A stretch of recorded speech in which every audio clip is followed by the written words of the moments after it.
If you've felt the pull to slow down, to create and cultivate a more homegrown life that's simple and fulfilling, and to truly enjoy the magic of ordinary days, then friend, you found your place. I'm Caitlin. I'm a barefoot, Blue Ridge, homegrown mama, and this is the Homegrown Hopes podcast. We'll chat about everything from gardening and scratch cooking to homeschooling and motherhood. With some sarcasm sprinkled in, of course, because I am my daddy's daughter and Lord knows I'm fluent in that. Just know that whatever it is we're discussing, I am by no means an expert, and I'll never claim to be. I'm just sharing my experiences, the good and the bad, and making the most of the little moments in between. I'm so excited you're here, and so humbled that you've chosen to follow along and hopefully join me in cultivating our homegrown hopes. Hey everyone, I'm Caitlin, the host of the Homegrown Hopes podcast. Thank you so much for tuning in today. I am joined by Brittany Gibson of the Homestead Challenge. Welcome, Brittany. Thank you so much for having me, Caitlin. I am very excited to be here and talking with you today. I know we've known each other virtually for some time, but I don't know if we've ever talked face to face, so I'm excited. We have. I know, I was going to say, we've kind of been online friends for several years now. We met in a blogger group and we've bounced ideas off of each other, and I've asked her lots of questions over the years, and so I'm so excited to have you on. Brittany actually just launched her own podcast, which is doing very well. Yes, I'm so excited. I don't know. You never think that anybody's going to listen to you, so I'm so excited. I hope that people are getting a lot of valuable information from it. But I am over at the Homestead Challenge podcast, which also goes along with my blog. Yes. Well, I know that people are getting a lot of valuable information because I have been tuning in, and it's like every week, oh, that is so smart. Just little nuggets. It's quick. So you can do it kind of listen in the in-between times, which I find really, really helpful. But such good information. Every time I listen, I'm like, man, she's got it going on. Well, thank you so much. Absolutely. I'm so excited to have you today. So first off, if you just want to take a second kind of to give a little background and introduce yourself. I know you already said where we can find you online. Yeah, absolutely. So as she said, I am Brittany, and I'll just talk a little bit about my own homestead. So I don't have a real homestead. I am a suburban homesteader, and I started this journey like a lot of us millennials. I'm guessing a lot of you probably are. Caitlin and I are millennials ourselves. Yep. In nothing other than 2020. So I did not grow up this way at all. Grew up in the suburbs. Definitely big fan of artificial fragrance and Bath and Body Works and eating. Oh yeah. Lots of Velveeta chicken nuggets. Oh yeah. Not that I don't still do things sometimes. I do. But definitely started in 2020. My whole journey started with an Instagram challenge. So my best friend and I were like, let's learn how to do this stuff that's all cool now. Because, we have, before then I had started having an inkling towards more natural living. It really started for me. I'm a bit of a hippie, so it started with wanting to be more green, eco-friendly, that kind of thing. So I had already been falling down those rabbit holes, and I was like, okay, now it's time to take my health into consideration. I have kids now, their health, family. That's usually the turning point. Yes. That was for me too. Mm-hmm. So we created this challenge, and I think we were doing it each week. Which is way too much, by the way. Do not do what we did and try to start a new homesteading thing every single week. That is silly. But every week, yes, that is way too much. I guess we didn't have anything else to do that year, but I don't know. So, learning sourdough. And I did slowly incorporate everything over time. My challenge failed because it's not sustainable to learn everything 1 week at a time. But I started off with the sourdough train. And then I would say moved more into my summer of canning, where I canned everything, too many things. I've learned so many lessons of what not to do. Then I went down the herbalism rabbit hole there. And then I would say that right now I am in my gardening era. So I was a military spouse, still am. He's kind of still in the military, same husband, but we're kind of out of the military now.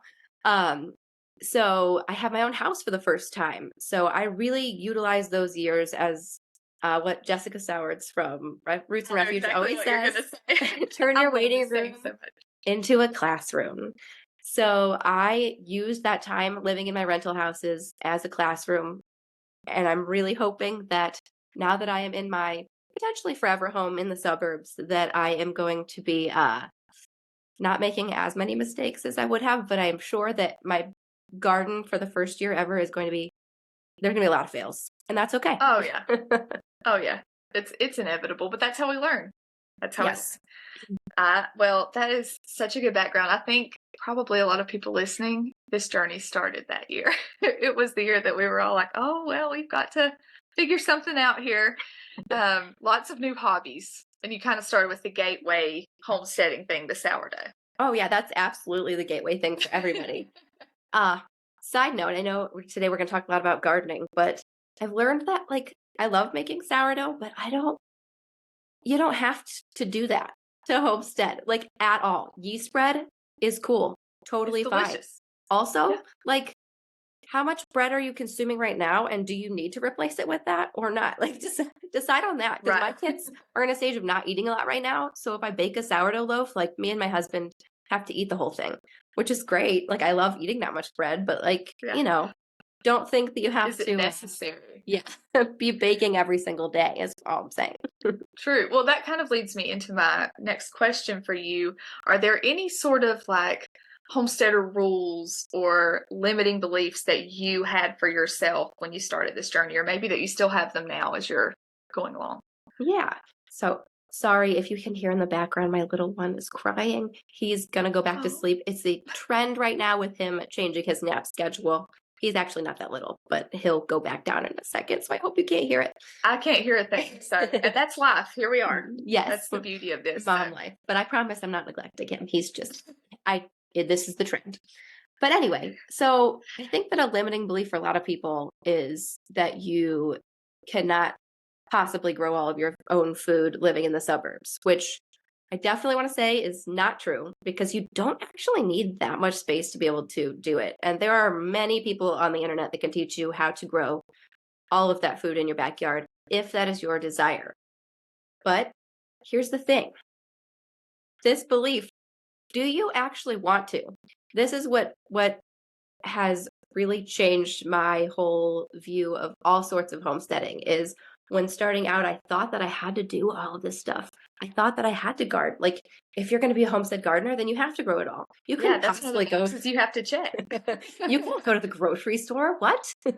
Even though, like, I'm in the suburbs. Kicked out of the club. Yes, I have like beautiful grocery stores by me that are like the kind that you love to walk around, and they have all the, craft stuff, and they have stuff from my local farms, which is great. And that is great too. Yes. So decide what your limiting beliefs are and then decide if they are actually your beliefs.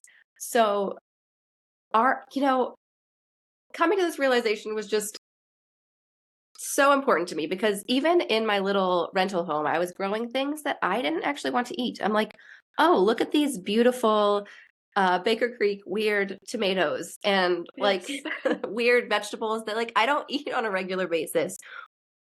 If you Been there. Yes.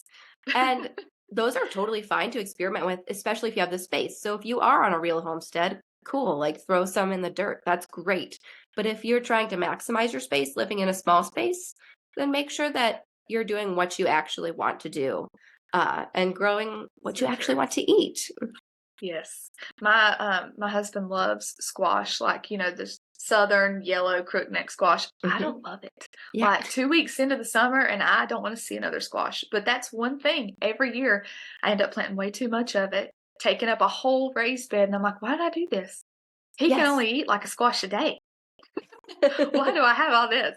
So yeah, that's one of those things, really being intentional and thinking about what you want your homestead to look like, what is important to you, and then planning accordingly. That's such good advice. Yes. So I guess just some practical things for, if you do have a smaller space, and if you don't really, it's either way. So first of all, like I said, growing things that you actually want to eat. And then next would be making everything count. So growing up, like I we only planted flowers. It was not like, it was just the flowers you buy in flats at Home Depot, and you make your garden pretty and then it dies. Like, we didn't even probably have perennials. Like, seriously. You buy them again next season. Yes.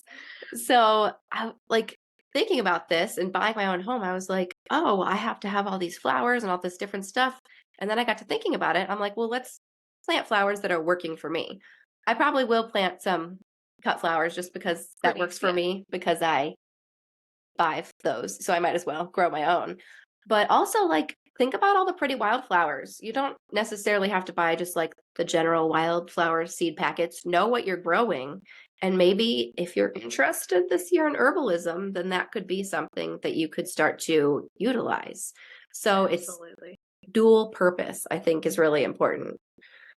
Just, being really pretty, and then, being because very they're practical. functional and beautiful. Yes. Yeah. And side note, Brittany is like the queen of herbalism, and I have learned so much from your blog. I have. It's incredible, and it's just simple. I think that word right there, for me anyway, even in the beginning, was like so overwhelming. That just seems like a science class, and I have to learn so much. And that's probably one of my limiting beliefs, is that I have to research something and know everything about it before I can pull the trigger. I know. This podcast, like in my last episode, I said, I recorded the beginning of this 2 years ago, and I'm just now doing it. It's one of those things, like just taking the action. Obviously you do want to do some research, but really figuring out, like you said, maximizing the space, but also just go for it too. This absolutely happens to me all the time too. Like, we definitely I overthink everything, and I've done all of the research rabbit holes and everything. And then I was like, okay, how can we break this down into something that's a little simpler? So usually when starting out with herbalism, first of all, you actually don't have to grow all of your own herbs. So if that's what's holding you back, there's so many great places online that you can actually purchase them that are really high quality. So, if you want to get started right now, find a local farmer too, and that goes for gardening as well. You don't have to grow it all. Yes, that's even better. Local farmer, definitely better. Good plug. That's for sure. So sorry. I don't think I said, but I'm a little under the weather. So normally I don't sound quite so raspy. You are totally but fine. So I just lost my train of thought because of that. Oh, but so starting herbalism doesn't mean like you have to start making your own medicine. Like, that sounds scary. Like, oh, I'm not a doctor. And first of all, like, I am not. So no medical advice here. But starting out really simple, like, oh, you can make tea. Okay, that's herbalism. You can make bath and body products. That's not even something you consume, which is even better. That's herbalism. So this stuff can be absorbed through your skin. And if that feels more comfortable to you when you're working with the herbs and seeing how your body feels, then I think that's great. Like, there's no reason that you have to start off by making a bunch of tinctures and things and then worrying about dosage and medicine taking, and start small. Baby steps. Yes. Baby steps, for sure. Yeah, we actually, my daughter and I grew our first tea garden last summer, and it was like, echinacea, some chamomile. It was very small, a little bit of lavender. It was like half of a raised bed, and it produced and produced and produced. We got so much out of it, and I just felt like, oh my goodness, I've officially arrived. I've been doing this for like 10 years, gardening, sharing it online, and that was one of the things I was like, oh, maybe I can do this. Right. And the cool thing about all those herbs too is that, like, they save really well, so you can just dry it and use it like no problem. It was so simple. Yeah. Yes. And I'm kind of in a transition season of life where, like, just laying them out on the counter and letting them dry was about as much effort as I could put into it. So it was perfect. I totally agree with you. Yeah. Yep. And that's actually best for herbs anyway. Like, using a dehydrator is fast, and it like may be good for if you're like really getting into roots and stuff like that. But any of the flowers or more delicate things, just letting them dry is great. Leave it out there. Wonderful. Oh, good. So I did that. Yeah. See, it's even better. But yeah, I love those simple herbs to grow that are so pretty. Chamomile and lavender and echinacea. Like, beautiful. Yeah. Now. Okay. That kind of went into my next question also. What are some practical ways? Do you have anything extra that you want to share about practical ways to, like, grow your skills or your suburban homestead? Yeah, I'm trying to think. So I kind of already went over what I was thinking, but Okay. I'm so sorry. You are fine. Okay. So really, I think that the only practical advice is just to make sure that you have your goals ready to go. And also, like, you don't have to overplan things, but having a plan is super important. So, It's so important. yes. And that, like, of course, if you're already into garden season when you're listening to this, just grow something. Absolutely. Just throw some seeds Stick in it the ground and, Yes. that is fine. But if you're starting out gardening and you're not already a seasoned gardener, or if you are, it seems like every seasoned gardener probably has a new garden project that they're taking on every single year. It never ends. It never ends. I think that starting early is so important because, especially for me, like, I've been slowly buying things month by month. Like, starting in December, I started buying my first garden stuff because come May, when I can actually really plant things in my zone, like, that's going to be really expensive because Oh yeah. I don't have, it's all grass back there right now. So I'm like taking out grass, bringing in dirt, building beds, like Oh man. all the That's exciting. things. Yes.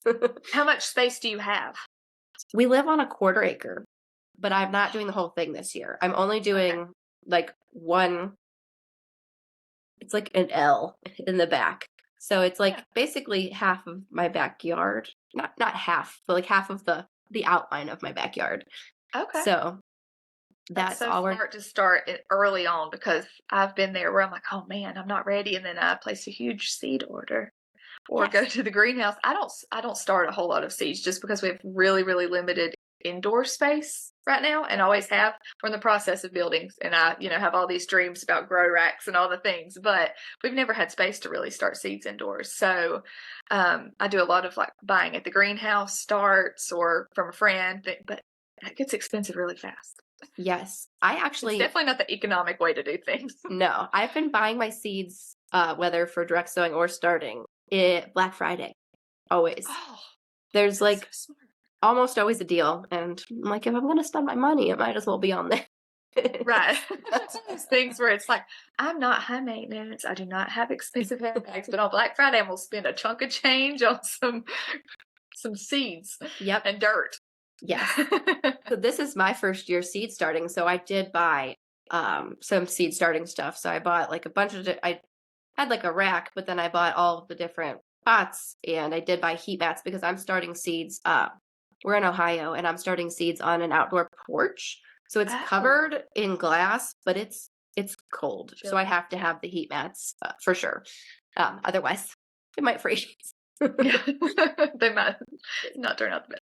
Yeah. Oh, that's exciting though to have that space to do that. And Yes. So super small house still, but making it work in that area. And truly, if you are just starting gardening, like, seed starting is not necessary. There's a lot of things that you can direct. So it's just going to make it a shorter grow season, especially if you're as north as I am, and that's why I'm doing the seed starting. But you're more south than I am, which you can probably start things in the ground probably a month earlier. This is true. Yeah, I'm in Western North Carolina, and it's like today, it's February, and it's t-shirt weather outside. Not that it's going to be consistent, but we definitely have a longer growing season. Yeah, that helps a lot. Oh, yes. Okay.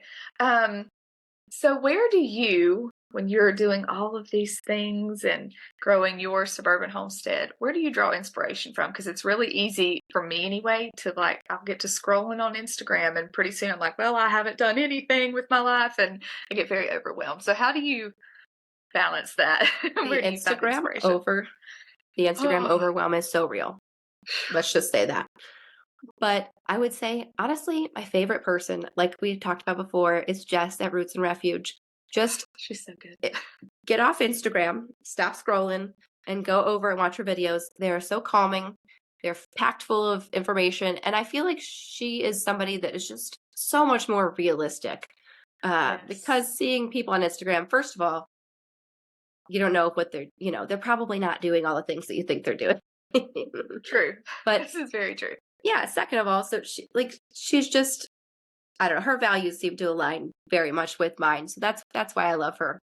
But second, if you really need to get offline, which I'm trying to do, failing at every single day. Man, it's so hard. Yes. It's so hard. My favorite thing to buy right now are 90s English country cottage books.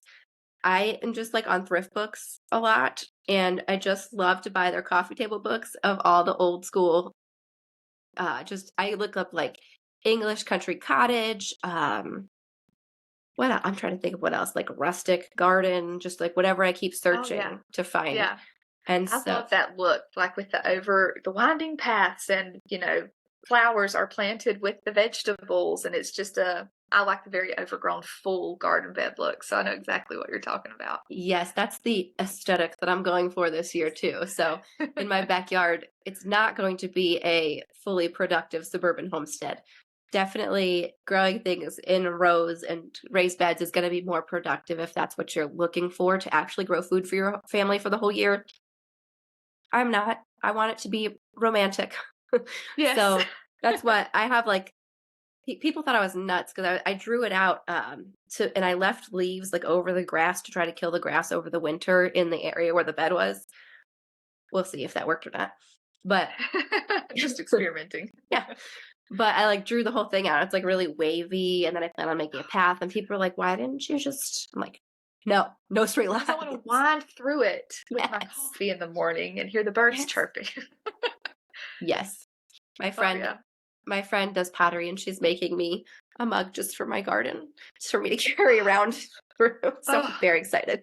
This is how you know we're getting old. We're like, oh, a garden mug. Pottery. Yes. Oh man, that reminds me, talking about the romantic garden versus just the practical and functional garden. We had raised beds at our old house, and they were very utilitarian. My husband built them for me, and he's a very practical guy. And we had a puppy who kept getting in them, and I was like, this is the perfect time. I have to build a wattle fence around every single one.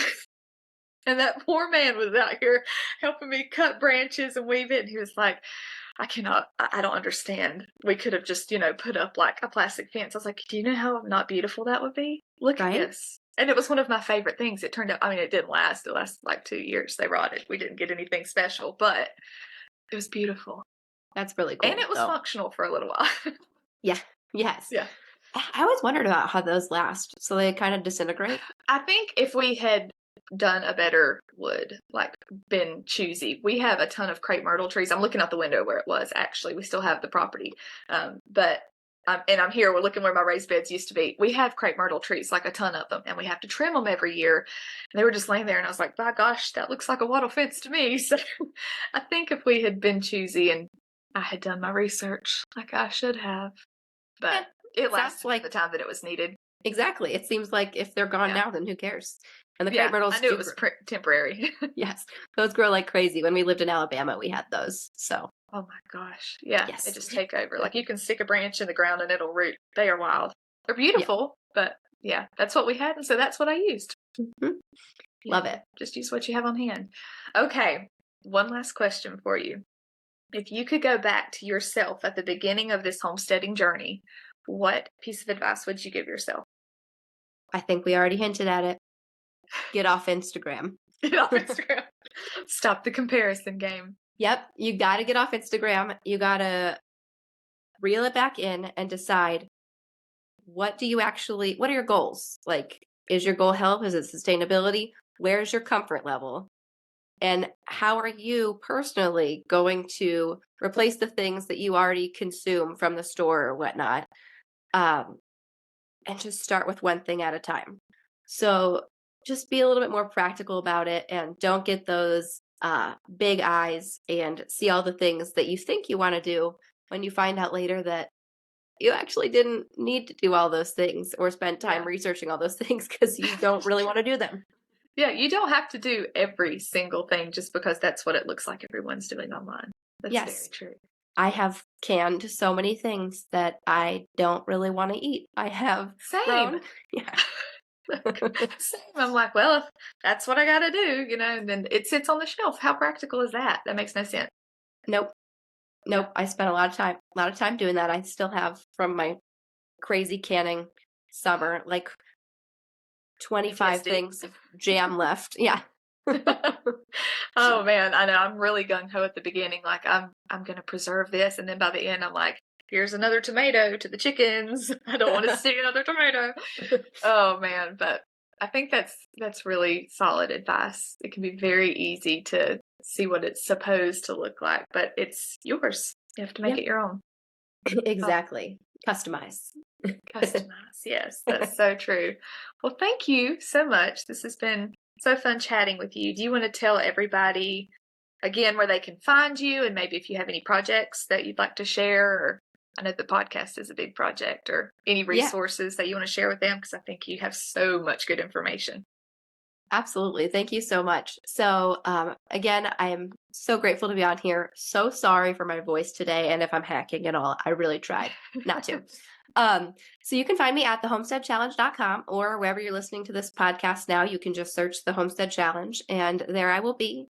If you go over to the website, if you are looking for resources to get started in any of those different homesteading tasks, I actually have a freebie that's like a curated list of like, just listen to these people, read these things. This is all you need.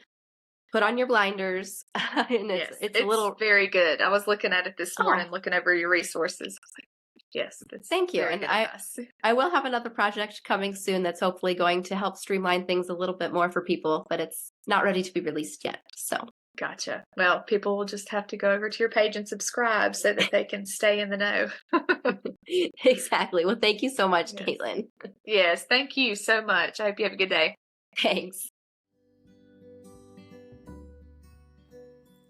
This season of Homegrown Hopes is brought to you by the Holistic Homestead Conference. Have you ever dreamed of slowing down and becoming more intentional? Of not relying so heavily on the grocery store, but instead honing the skills to grow and preserve your own food and medicine? Have you yearned for a simpler way of life and a community to learn alongside? Then the Holistic Homestead Conference is for you. Nestled in the foothills of western North Carolina at Henry River Farms, this conference is a way to learn real-life homesteading skills in person and hands-on. We have a lineup of classes including functional medicine, home canning, family dairy, gardening, natural living, and so much more. And did I mention the farm-to-table lunch? VIP ticket holders will get to sit down with all of the instructors and enjoy a lunch prepared by a local chef, and it includes a hog that was actually raised on the farm where the conference is hosted. It doesn't get any fresher than this. Be sure to grab your VIP tickets now because space at the table is limited, but we would love to have you there with us. If you're interested in learning more about the Holistic Homestead Conference and getting your ticket for not just the classes but also our delicious farm-to-table lunch, then visit www.holistichomesteadconference.com or visit the link in our show notes and use code HOMEGROWN15 for 15% off of your ticket.